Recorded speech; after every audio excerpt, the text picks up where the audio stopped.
Listen, if you liked the content, smash the like button, and please make a comment on some of the things that I'm saying.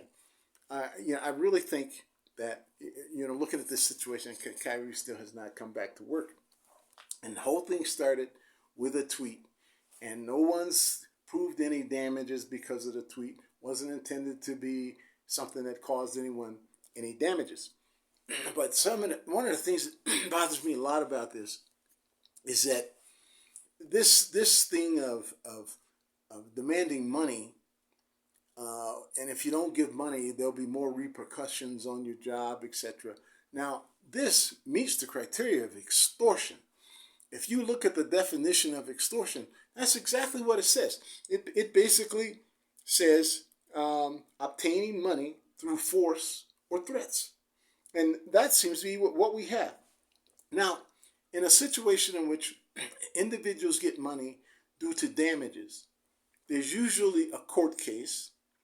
And in the court case, the individual outlines what has happened to them, what was done, what the damages were, itemizes those damages, and puts monetary value on them, and goes into court and gets something called a judgment for those damages. And then the individual that is responsible for the act causing the damages has to pay the judgment, which is filed in a court of law. We don't have any of that.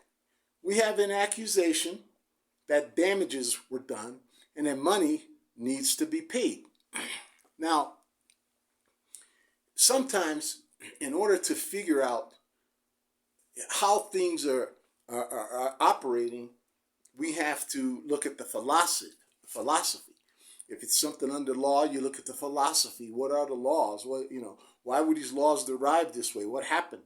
Now, in this case, we're looking at a person, a citizen, and they're going after a citizen and saying, hey, you owe me money under a philosophy. The citizen is saying, hey, I'm a Hebrew like you. And they seem to be saying, no, you're not.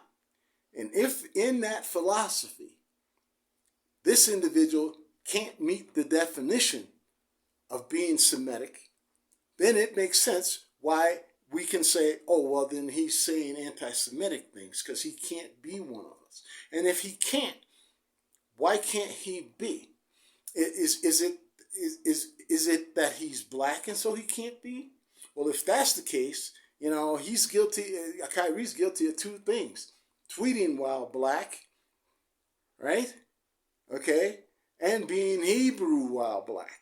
Now, if that's the case, it needs to be addressed that way instead of being addressed as something else.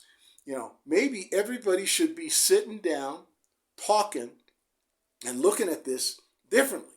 And I just want to tell you, if it was during the 60s and it was mafia action, give money by threats and force, you could just call Robert Kennedy and tell him, hey, they're after me, man. And Robert would probably just cut you a check and go after him, with the FBI.